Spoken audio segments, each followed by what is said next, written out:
This is BayRadio. So, as I say, catching up with some folk involved with Xabia International College. The family's turn this week. Now, I met up with Richard Widgeratney, Mr. Widge, head of the school. It was last week, and he said, well, we've got a family for you this week. And there was a bit of a misunderstanding. It may have been a loud car passing or something. I'm sure he said it's a Dutch family coming in. I said, well, that's fine, as long as they speak good English. It was the Petch family, of course. Good morning, everyone. Good morning. Welcome along. And once I started talking to you, I could tell, even though our Dutch friends speak in perfect English, you're out of the northeast by the sounds of things, out of the northeast of England, right? Yes, I'm from the northeast of England. Mm-hmm. And I'm from the northwest Lake District. Oh, are you? Oh, okay. Well, welcome along. So, Helen, David, Sadie and Ella. There's Sadie on the headset mic there. I'm feeling very important. We'll talk to you in just a moment. What I usually do is when there are folk in, expats, if you like, how long in Spain and why? Who wants to answer that? Well, I'll start with that. Thanks. We came to Spain at the end of August last year. We've been thinking about this for many, many years. I wanted to move to Spain much earlier when the children were smaller. But then early last year, we decided that we're going to give it a year. So we set everything up, went to the XIC school, went to other schools around the area. We settled on XIC because we thought it was just a fantastic family atmosphere. And we moved into an apartment at the end of August, and we're there now. And we've decided that we like it Spain so much in this area that we've bought our own house. Wow. And we've got the keys, and we're moving in this week. And, well, it's been an interesting first year here in Spain then, with obviously what's happened in the first half of the year. Now, we've talked to the staff about how the sort of lockdown period went. So you as a family, how did it shape up? I mean, it was pretty sudden, obviously. For us, it was quite a difficult time because my husband, David, he works offshore, and he was in Saudi Arabia at the time, and he was due back in about a week. And it ended up where Saudi went into complete lockdown. You couldn't get out. All the airports were closed. All the ports were closed. So David ended up in Saudi for 3 months, whereas usually he works 6 weeks and then comes home. So for us that was quite difficult because in the UK I've always lived close to either my family or David's family. So they've supported me when David was away with the girls and things, and this time it was just myself. But I do have an excellent group of friends who stayed in touch with me throughout and offered support and encouragement, which was brilliant, really. And we spoke daily to David, trying to find out, obviously, when he would be able to come back. I was worried he wouldn't get back into Spain with being a British national, but it all worked out in the end, and after 3 months he eventually got back. Yeah, because you probably didn't have residency sorted and all that sort of thing by then, did you, that early on? No, when I left Xabia in early February to go to sea, a week before I was due to come home, that's when the lockdown happened. And yes, my wife, we were talking quite often, and she was asking, when are you coming home, when are you coming home? And I couldn't answer because Saudi kept changing their goalposts as well. They kept delaying people coming in, delaying people going out, and there was no plans. That we couldn't make any plans at all. No, and David hasn't got residency, but me and the girls have. Right. Because David works, obviously, offshore, so he's in and out of the country. But we do have, and David was able to come back into Spain, I think. On the back of that, he had our copies of our residency card. Right. He had official letter from his company, obviously to say, the nature of his work and what have you, and a rental agreement which has both of our names on, and that was enough to get him back. So you'd been, I suppose, long enough to have had things like internet in place and that sort of thing. So once, the homeschooling started, you were okay with that side of things? Yes, perfectly okay. I mean, the girls each had an iPad anyway from school, which is what was set up to do all of their schoolwork. But we've got laptops and things at home as well, so that the technology sort of side of it was not an issue because of the fact that the iPads were already set up and they use the iPads in school. They know the system already, so it was just a case of transferring that system into the house, really. Yeah. So what was going on in the house at the time? Do you work? Do you have to go out during the day? I don't work. I don't work here, so I was able to stay in the house all of the time. and monitor the girls, obviously, on the iPads. But to be fair, not to sing their praises or to sing their praises, these girls were brilliant and they just got on with the work. You know, what I had, because we live in an apartment at the moment, so Sadie was in the sitting room, Ella was in her bedroom, just so obviously to so it wasn't they didn't distract each other, if you know, because Sadie's in secondary, Ella's in primary. Obviously, it's a different. They're doing very different things, but they just got on. I had absolutely no issue. They get up, get on, and that was it. It wasn't a problem at all. Yeah, I can kind of tell from just sort of meeting the two girls, behaving and playing along with all of that. So what was it like, Sadie? Just a real change, obviously, of routine, but you soon adapted to it, did you? Getting up, did you sort of properly get up and about and get dressed and, do the whole thing? If I'm being honest, I got up, got dressed at the right time, but right. I got up, but I didn't get changed out of my pyjamas. I just did homeschool in my pyjamas. Well, that's all right. I'm sure you weren't the only one who was doing that. I think everybody was in their pyjamas. Mm-hmm. But I was saying to the teachers, and it's quite good sort of discipline, because people working from home is it's an issue for some people because you can't. There's so many distractions, and it's easy to, particularly if the work comes in. And it's not the set. Did you start out with like this class starts at this time, or did you have work come in and say just get this finished by whenever? For the first week, it was like that, and then the second week, and then the rest of it, we started doing set times and on the Google Meet where we actually had to see our teachers for the full hour. So it was like that. We sort of half joked about it, but the PE side of things, did you do anything? Did you join in with any of the online bits?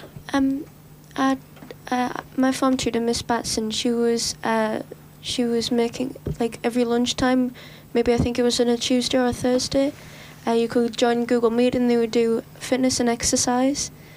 Some people did that, but I wanted to have my lunch. Fair play, yeah. I think I'd have been right with you there. But, it all settled in relatively well, though, didn't it? I mean, considering how soon they had to get it into place. And how did you see it, Helen? I thought it was absolutely brilliant. I mean, I'm in the UK. I worked as a teacher in secondary and primary schools anyway, and I was incredibly impressed.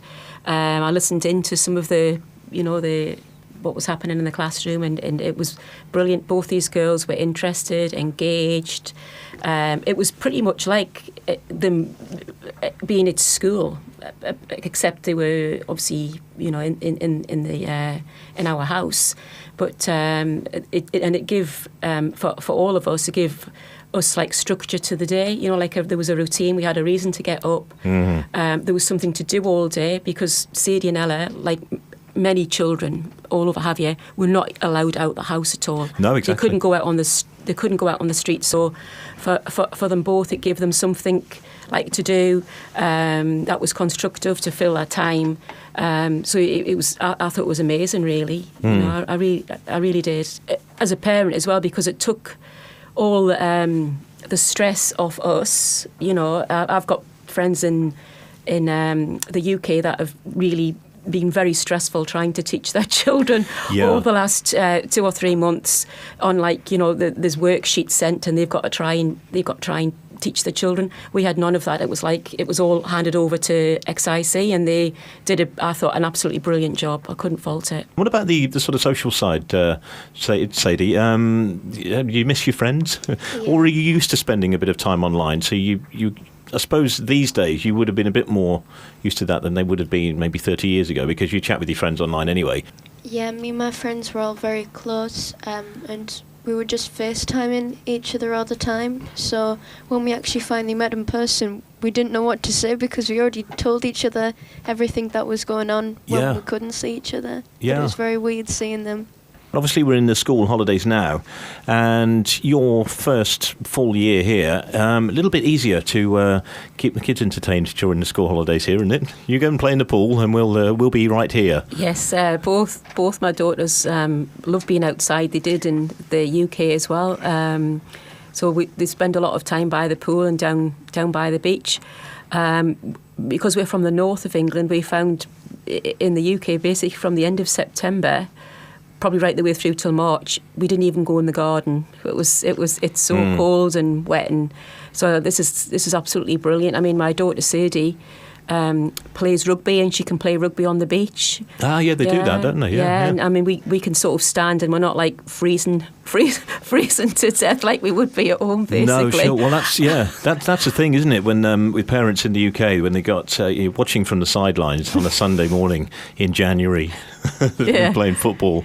Yes, you play rugby, Sadie. That's interesting. That's obviously been on hold for a bit, hasn't it, with the close contact thing? But any news on that coming back? Well, it did come back. We had it on Wednesday and Thursday for like a month or two. All right. Yeah, and then there's this new rule coming out that any contact games can't play. But so we've had to stop beach rugby, so that's kind of sad because other sports get to play, and like they get to have like contact too, so it's not very fair. Should we talk to Ella? Let's get Ella on. Go on. She's hiding away there. Might just get you in trouble. By the way, we're filming this. We'll put this up on YouTube. Haven't got the screen up this week between us because there's enough distance.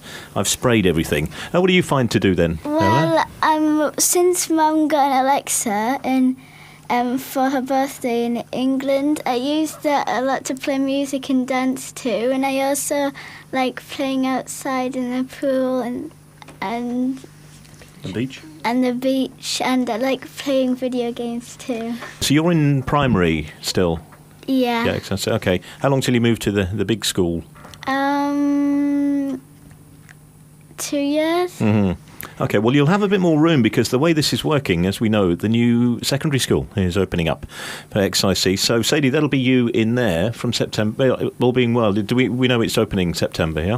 That's what they say, yeah. Okay, have you seen it? Yeah.